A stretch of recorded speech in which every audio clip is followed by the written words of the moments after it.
क्या हुआ ऐसा भारत में 15 मई को कि कॉकरोच शब्द पूरी तरह से चर्चा में आ चुका है? ऐसा क्या हुआ कि कॉकरोच शब्द से लोग अपने को जोड़ने लगे? कई सारे लोग सोशल मीडिया पर कहने लगे, हाँ मैं भी कॉकरोच हूँ। एकाएक भारत में कॉकरोच शब्द सोशल मीडिया पर और मीडिया में पूरी तरह से चर्चा में आ चुका है। ये एक ऐसा फिनोमेना है जिसने अभी पूरे सोशल मीडिया के स्पेस को अपनी गिरफ्त में ले लिया है। मैं बताता चलूं कि 15 मई को भारत की सुप्रीम कोर्ट में जो चीफ जस्टिस ऑफ इंडिया हैं, उन्होंने एक सुनवाई के दौरान एक नौजवान वकील के सीनियर एडवोकेट बनाए जाने की याचिका पर सुनवाई हो रही थी और chief justice of India Suryakant Sharma ने कहा कि भारत में कुछ लोग वो सोशल एक्टिविज्म और आरटीआई एक्टिविज्म में अपने को पूरी तरह झोंक चुके हैं और सिस्टम के लिए वो एक कॉकरोच और पैरासाइट की तरह हैं। उसके बाद से पूरे भारत में सोशल मीडिया में एक बाढ़ सी आ गई। लोग कहने लगे कि हाँ मैं कॉकरोच हूँ, और ये स्टेटमेंट कहीं ना कहीं सोशल मीडिया पर जो हमारे देश की संस्थाएं हैं, खास करके जो जुडिशरी है, उससे भी डिसकंटेंट को दिखाता है। लेकिन दूसरा जो महत्वपूर्ण घटना हुई, दूसरी घटना वो ये थी कि 16 मई को एक कॉकरोच जनता पार्टी ऑनलाइन बना ली गई और उस ऑनलाइन कॉकरोच जनता पार्टी के जो संस्थापक हैं अभिजीत दीपके, जो एक 30 साल के युवा हैं, अमेरिका के बोस्टन में रहते हैं, उन्होंने देखते देखते 2 से 3 दिन के भीतर मिलियंस में अपने इंस्टाग्राम में फॉलोअर्स बना लिए। अभी तक कल तक बताया जा रहा है कि 20 मिलियन से ज़्यादा फॉलोअर्स उनके हो चुके हैं। 20 मिलियन का मतलब होता है 2 करोड़ फॉलोअर्स। भारत की जो सबसे ज़्यादा बड़ी पार्टी है, जो दुनिया की सबसे बड़ी पार्टी होने का दावा करती है, मतलब भारतीय जनता पार्टी, उसके सोशल मीडिया में 8.9 मिलियन के आसपास फॉलोअर्स हैं, लगभग 9 मिलियन के आसपास फॉलोअर्स हैं। लेकिन उसको कुछ दिनों के भीतर कॉकरोच जनता पार्टी ने पीछे छोड़ दिया। कांग्रेस के भी मिलियंस में फॉलोअर्स हैं, लेकिन भारतीय जनता पार्टी और कांग्रेस को बहुत पीछे छोड़ते हुए कॉकरोच जनता पार्टी बहुत आगे निकल चुकी है। बताता चलूं कि ये कोई ऐसी फिजिकल पार्टी नहीं जिसका रजिस्ट्रेशन हुआ है। एक आइडिया था जिसको अभिजीत दीपके ने फ्लोट किया और वो भारत में बहुत लोकप्रिय हो चुकी है। उसका कुछ एजेंडा था जिससे लोगों ने अपने को कनेक्ट महसूस किया और उसके बाद लोग लगातार उसको फॉलो करने लगे। एक्स सोशल मीडिया का एक महत्वपूर्ण प्लेटफॉर्म है जिस पे भारत के एलीट लोग एक्टिव रहते हैं। उस पर भी 1,60,000 फॉलोअर्स अभिजीत दीपके की कॉकरोच जनता पार्टी के हो गए। उनको और उनकी पार्टी को ऑनलाइन धमकियां भी दी जाने लगी कि उनके साथ, मतलब अगर वो इस पार्टी के अकाउंट को नहीं रोकते हैं तो उनके साथ गड़बड़ियां की जाएंगी। उन्होंने ऑनलाइन आकर ये बात कही है, मतलब उनको धमकियां दी गई, उनके अकाउंट को हैक करने की कोशिश की गई, उनके एक्स के अकाउंट को विदहोल्ड कर दिया गया, रोक दिया गया है। और उसका कारण जो है वो स्पष्ट ढंग से नहीं बताया गया है। यही बताया गया है कि इस पे मतलब कुछ ऐसी एक्टिविटीज़ हो रही थी जो ठीक नहीं है और उसको रोक दिया गया। अभिजीत दीपके ने एक दूसरी आईडी भी बनाई, कॉकरोच इज बैक, लेकिन वो उतनी पॉपुलर नहीं है, लेकिन उस पर भी बहुत फॉलोअर्स हैं। तो ये एक ऐसी घटना हुई है जिसमें भारत की जेनजी या युवाओं ने, या फिर वो लोग जो सिस्टम से कहीं ना कहीं थोड़े नाराज हैं और वो परिवर्तन चाहते हैं, उनकी एस्पिरेशंस को एक आवाज़ मिली है, एक जगह मिली है। लोगों ने जिस तरह से कॉकरोच जनता पार्टी को फॉलो किया है वो ये बता रहा है कि कहीं ना कहीं जो करंट रिजीम है वो अपनी लोकप्रियता खो चुकी है भारत की जनता के बीच। भारत की जनता के बीच उनकी लोकप्रियता धूमिल हो रही है, कम हो रही है। वो नेता जो एक समय बहुत लोकप्रिय था, अपनी ओरेटरी के लिए जाना जाता था, उस व्यक्ति के टेलीप्रॉम्प्टर पर लोग सवाल पूछ रहे हैं। अब लोग उनकी विदेश नीतियों पर सवाल पूछ रहे हैं, आर्थिक नीतियों पर सवाल पूछ रहे हैं, उनकी उन नीतियों पर सवाल पूछ रहे हैं कि कैसे देश में गड़बड़ी हुई और महंगाई क्यों बढ़ रही है। कॉकरोच जनता पार्टी एक ऐसी फिनोमेना है जिसने भारत के युवाओं को, जेन जी को एक प्लेटफॉर्म पर ला दिया है। लेकिन अब सबसे बड़ा सवाल यह है कि अभिजीत दीपके हैं कौन? अभिजीत दीपके महाराष्ट्र के संभाजीनगर जिले से आते हैं, जिसका पहले औरंगाबाद औरंगाबाद हुआ करता था। मराठवाड़ा महाराष्ट्र का एक ऐसा जिला है जो अपने सूखे और गर्मी की वजह से जाना जाता है। महाराष्ट्र का मराठवाड़ा का इलाका पानी के संकट से हमेशा जूझता रहा है। ऐसे में अभिजीत दीपके वहाँ से आते हैं, जर्नलिज्म की पढ़ाई की उन्होंने, और उसके बाद वो अमेरिका के बोस्टन में इंटरनेशनल रिलेशंस की पढ़ाई करते हैं। उन्होंने सोशल मीडिया पर उस शब्द काकरोच को बहुत ही सही समय पर चुना और लोगों की आशाओं से उसको जोड़ा, और काकरोच जनता पार्टी नाम का एक हैंडल बनाया और लोग उससे जुड़ते गए और कारवां बनता चला गया। आज स्थिति ये है कि उस पार्टी के तमाम स्टेट्स के हैंडल्स बन रहे हैं, दिख रहे हैं।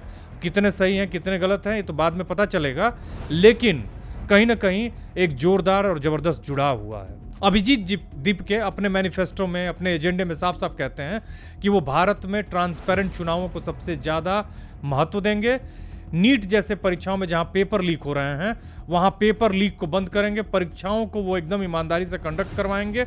मतलब करवाने का मतलब है कि उनकी पार्टी का एजेंडा है। ऐसा कोई नहीं है कि वो प्रधानमंत्री बन चुके हैं या किसी पॉलिटिकल पार्टी के अभी अध्यक्ष बन चुके हैं। वो ये कहते हैं कि ये जो पार्टी हमने ऑनलाइन फॉर्म की है उसके ये एजेंडे होंगे। एजेंडे में शिक्षा व्यवस्था है। वो कहते हैं कि क्वालिटी एजुकेशन भारत के युवाओं को मुहैया कराएंगे। वो कहते हैं कि वो भारत के युवाओं को क्वालिटी स्वास्थ्य सुविधा उपलब्ध कराएंगे। भारत के नागरिकों को भी जो उनकी हिस्सेदारी मिलनी चाहिए वो मिलेगी। जो महंगाई बढ़ रही है जिससे लोगों का जीना मुहाल हो गया है उस पर काम करेंगे।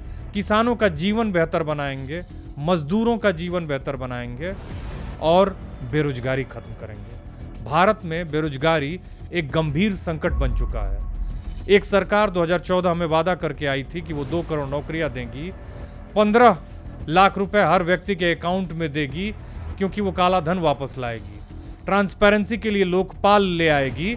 लेकिन उसी सरकार पर कहीं ना कहीं आरोप लगता है कि उसने लोकपाल को कमजोर किया। अभिजीत दीपके ने कहा है कि वो किसानों के साथ न्याय करेंगे, मजदूर वर्ग के साथ न्याय करेंगे, युवाओं को रोजगार उपलब्ध कराएंगे। भारत में रोजगार की समस्या एक बहुत बड़ी समस्या बन गई है। ऐसे में युवा उनके इस एजेंडे से कहीं ना कहीं अट्रैक्ट हुए और उनसे जुड़ते गए, और जुड़ने का आलम ये रहा कि 1 हफ्ते के भीतर 22 मिलियन के करीब फॉलोअर्स हो चुके हैं। ऐसी स्थिति में जो भारत की सत्ताधारी दल है उस पर भी आरोप लग रहे हैं कि वो कहीं ना कहीं लोगों का विश्वास खो चुकी है। बातें तो हो रही हैं कि वो पार्टी सत्ता में है, चुनाव करा रही है, लेकिन जो वो चुनाव करा रही है उस पर अब लोगों का विश्वास नहीं है। लोग सवाल कर रहे हैं कि चुनाव कहीं ना कहीं मैनेज हो रहे हैं और जो वोट वो दे रहे हैं वो वोट पहुंच नहीं रहे हैं जहां पहुंचने चाहिए। ऐसी स्थितियों में सरकार पर बहुत ही बड़ा अविश्वास है, और ये घटना कहीं ना कहीं इस बात को स्थापित करती है कि अभिजीत दीपके ने सही समय पर भारत के युवाओं और लोगों के मन और मस्तिष्क को अपील किया है और छुआ है। ऐसे में सत्ताधारी दल के लोग आरोप लगा रहे हैं कि अभिजीत दीपके के ज़्यादातर फॉलोअर्स जो हैं वो पाकिस्तान से हैं। इन आरोपों पर अभिजीत दीपके ने एक वीडियो बनाया, सामने आए और उन्होंने कहा कि मेरे ज़्यादातर फॉलोअर्स, उन्होंने आंकड़ा दिखाया और बताया कि उनके ज़्यादातर फॉलोअर्स 94% फॉलोअर्स भारत से हैं, उसके बाद यूएई से हैं, उसके बाद यूरोप से हैं, अमेरिका से हैं और बाकी देशों से हैं। उन्होंने स्पष्ट किया कि मेरे खिलाफ साजिश की जा रही है और मेरे एक्स हैंडल को बंद करने के बाद इंस्टाग्राम हैंडल को भी बंद करने के लिए ये सब नैरेटिव गढ़े जा रहे हैं। तो कौन है जो उनकी इस लोकप्रियता से इतना परेशान है? स्वाभाविक है कि जो लोग सत्ता में हैं उनको कहीं ना कहीं ये एक इनसिक्योरिटी महसूस हो रही है कि ये जो एक जुड़ाव है वो जेनजी मूवमेंट को जन्म दे सकता है, एक रिवॉल्यूशन में कन्वर्ट हो सकता है।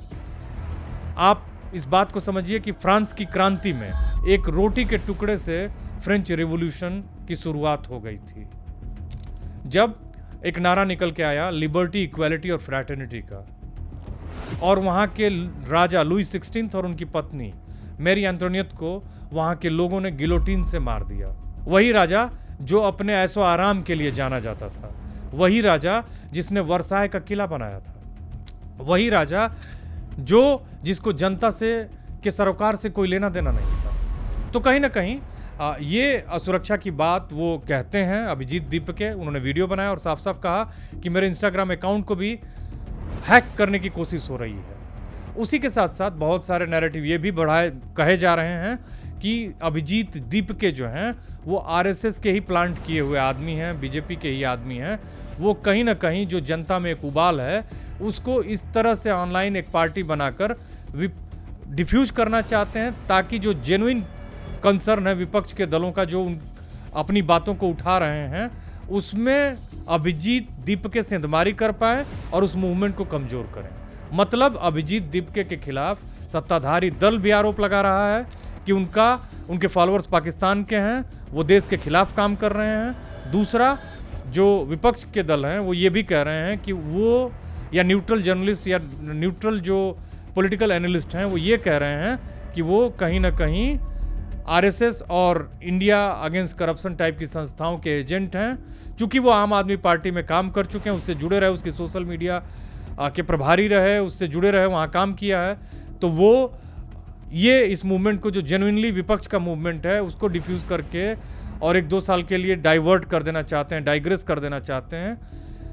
ये आरोप उनके ऊपर लग रहे हैं। ऐसी स्थिति में विपक्ष भी आरोप लगा रहा है, इंडिपेंडेंट इंटेलेक्चुअल्स भी लगा रहे हैं और सत्ताधारी दल भी लगा रहा है। लेकिन इसी के बीच में एक सच्चाई ये भी है कि कहीं ना कहीं अभिजीत दीपके भारत के युवाओं और जो जनता है उसकी एस्पिरेशन से अपने आप को जोड़ने में और उनके मुद्दों से जोड़ने में बहुत ही कामयाब रहे हैं। जैसे नीट का जो एग्ज़ाम था और उसमें जो पेपर लीक का मसला है, उसने 2026 में एक बड़ा महत्वपूर्ण मसला बना दिया है इस मामले को।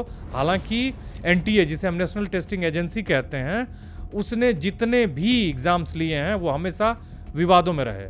अभी तो मांग हो रही है कि एनटीए को एक कॉन्स्टिट्यूशनल बॉडी बना दिया जाए। अभी तक वो एक एनजीओ टाइप की संस्था है जिसे 2017 में बनाया गया था एग्ज़ाम कराने के लिए, क्योंकि 2017 से पहले इस तरह के जितने भी प्रतियोगी परीक्षाएं थीं उसको सीबीएसई कराती थी और सीबीएसई के पास इतना इंफ्रास्ट्रक्चर नहीं था कि वो इतने बड़े बड़े एग्ज़ाम्स को मैनेज करे। लेकिन एनटीए बनने के बाद से ही लगातार विवादों में रही है, चाहे वो जेई का एग्ज़ाम हो, चाहे वो सीयूईटी का एग्ज़ाम हो, चाहे नेट का एग्ज़ाम हो। 2024 का नेट का एग्ज़ाम का पेपर डार्क वेब पर उपलब्ध था। उसी साल 2024 में आईसीएआर नेट का पेपर भी लीक हो गया।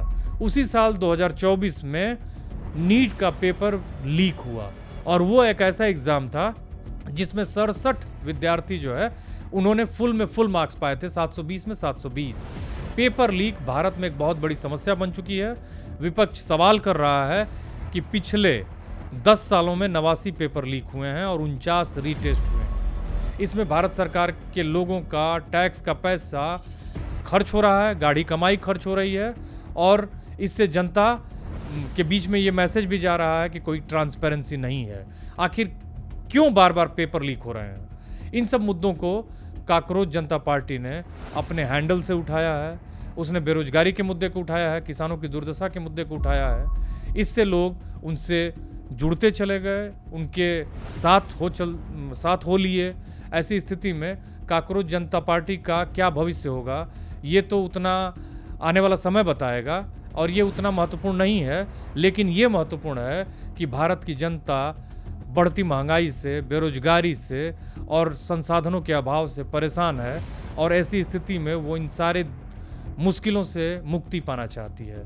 और ये भी स्पष्ट है कि जो करंट रिजीम है, सरकार है, वो कहीं ना कहीं उनके इन समस्याओं का समाधान करने में अक्षम है। ऐसी स्थिति में काकरोच जनता पार्टी ने एक ठहरे हुए पानी में कंकड़ मारने का काम किया है, जहां उसने लोगों की मन में एक झंकार पैदा की है कि आपकी ये जो वर्तमान स्थिति है वो परिवर्तित हो सकती है, बदल सकती है और बेहतर हो सकती है।